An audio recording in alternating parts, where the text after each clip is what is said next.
Hello friends. Government of India ने budget 2024 जो कि 1 फरवरी 2024 को आया था, जिसमें फाइनेंस मिनिस्टर निर्मला सीतारमण जी ने इनकम टैक्स की छोटी और पुरानी डिमांड्स को माफ़ कर दिया था। ठीक है, तो अकॉर्डिंगली छोटी और पुरानी डिमांड्स जो है इनकम टैक्स की, वो आपको पे करने की ज़रूरत नहीं है। तो उसी के रिगार्डिंग ये ऑर्डर आया है ऑन 30 फरवरी 2024। तो आइए समझते हैं इस वीडियो में पूरे ऑर्डर को। तो बजट में छोटी और पुरानी डिमांड्स को माफ़ कर दिया था।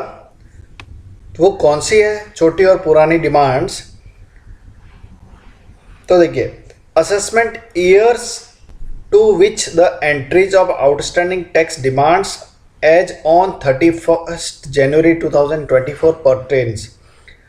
तो आपका कौन सी डेट को चेक होगा? वो डिमांड्स 31 जनवरी 2024, उस दिन अगर आपकी डिमांड आउटस्टैंडिंग है असेसमेंट ईयर 2010-11 तक की, अप टू असेसमेंट ईयर 10-11 तक की। ठीक है, तो each demand entry up to ₹25,000। अगर असेसमेंट ईयर 10-11 तक की आपकी कोई डिमांड आउटस्टैंडिंग है एज ऑन 31 जन 2024 को ऑन एंड, उसका अमाउंट 25,000 तक है। ईच डिमांड एंट्री मतलब हर एक साल के लिए अगर 25,000 तक की डिमांड है तो माफ़ हो जाएगी। ठीक है, और असेसमेंट ईयर 11-12 से लगा के असेसमेंट ईयर 15-16 तक की आउटस्टैंडिंग डिमांड है एज ऑन 31 जन 2024 को, and each demand entry up to ₹10,000 तक की है, तो वह भी आपकी डिमांड माफ हो जाएगी। ठीक है, the रेमिशन and extinguishment of above outstanding tax demand shall be subject to the maximum ceiling of ₹1 lakh for any specific taxpayer assessee for the following types of demand entries. Principal component of tax demand under the Income Tax Act 1961, corresponding provisions of Wealth Tax Act 1957 or Gift Tax Act 1958. Interest, penalty, fee, cess or surcharge under various provisions of the Income Tax Act, Wealth Tax Act and Gift Tax Act.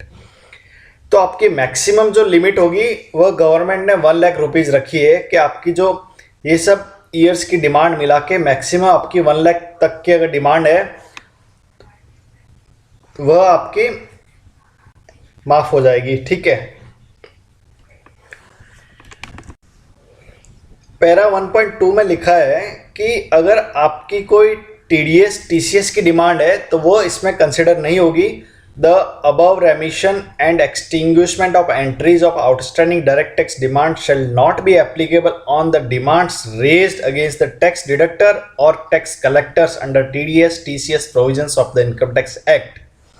Means अगर आपकी traces के portal पे कोई TDS से related या TCS से related कोई default है, डिमांड है, तो वह माफ़ नहीं होगी। ठीक है, means tax deductor tax collector के केस में जो डिमांड खड़ी है ट्रेसेस के पोर्टल पे वह माफ़ नहीं होगी in relation to TDS and TCS।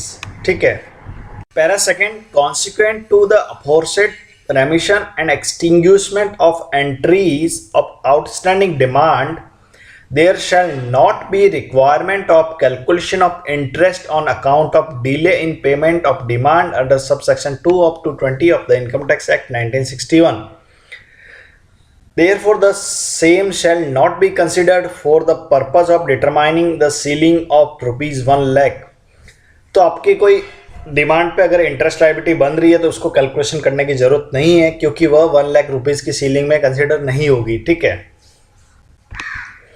Para third है, if any tax liability arise against such a tax payer as a result of application under sub 224 clause this of the Income Tax Act 1961, the same shall also be remitted and extinguished. तो ये भी माफ हो जाएगी demand. Fourth para है, the above रेमिशन and extinguishment of entries of outstanding demand shall be carried out in respect of each demand entry falling within the monetary limit as specified in para 1 above, starting from earlier assessment year to subsequent assessment year, subject to the condition that aggregate value of such demands entries shall not exceed maximum ceiling of rupees 1 lakh for any specific taxpayer assessee.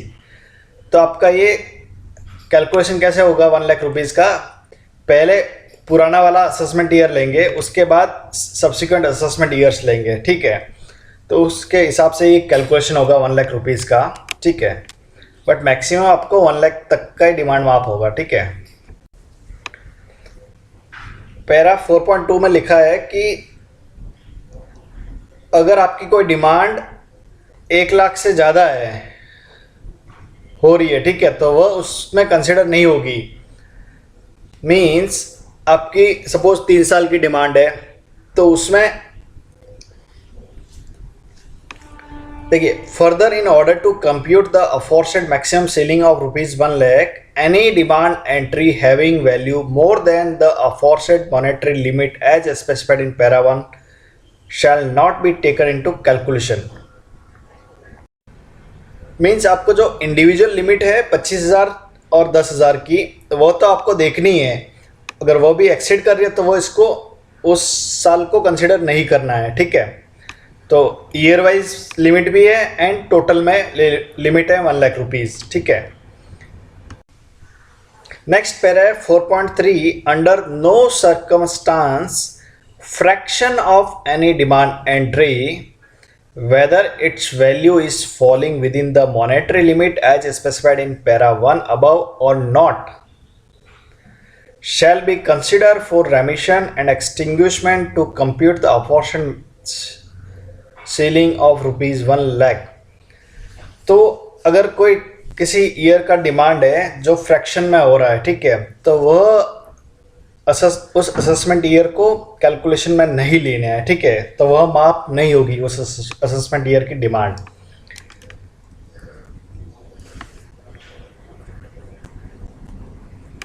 Para 5 में लिखा है कि the aforesaid remission and extinguishment of entries outstanding demand shall not confer any right to claim. मतलब अगर आपके पास right to claim है तो वह डिमांड माफ नहीं होगी, ठीक है. या फिर राइट टू क्लेम रिफंड है तो उस केस में भी आपकी डिमांड माफ नहीं होगी, ठीक है.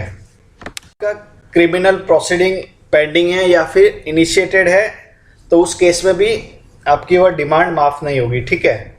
इसमें लिखा है कि जो ये माफ होगा डिमांड्स, उसके लिए ऑडिट की रिक्वायरमेंट नहीं होगी. 7.1 पैरा है, this order shall be implemented by the directorate of income tax system centralized processing center Bengaluru CPC preferably within 2 months. तो 2 मंथ के अंदर अंदर ये ऑर्डर एप्लीकेबल हो जाएगा और आपकी पुरानी डिमांड्स नलीफाई हो जाएगी पोर्टल से.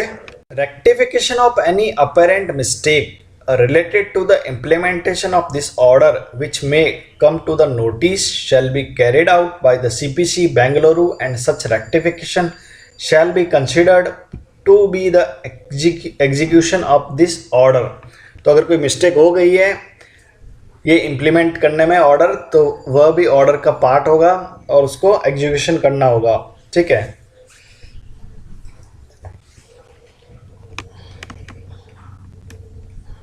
The CBDT or member in charge and faceless scheme CBDT shall issue directions, clarifications for any incidental actions required for proper implementation of this order. तो ये ऑर्डर है इनकम टैक्स डिमांड को माफ़ किया है, पुरानी और छोटी इनकम टैक्स डिमांड्स. तो असेसमेंट ईयर 10-11 तक की अगर आपकी डिमांड है 25,000 तक की ऑन 31 जनवरी 2024 को, तो वह माफ़ हो जाएगी. एंड असेसमेंट ईयर 11-12 से 15-16 तक की डिमांड है 10,000 तक की एज ऑन 31 जनवरी 2024 को, तो वह भी माफ़ हो जाएगी, लेकिन मैक्सिमम लिमिट है रुपीज़ 1 लाख, ठीक है. तो आई होप ये इंफॉर्मेशन आपके लिए यूज़फुल होगी। मैं ये ऑर्डर का लिंक वीडियो के डिस्क्रिप्शन में दे दूंगा, तो आप वहाँ से पूरा ऑर्डर रीड कर सकते हैं। Thank you.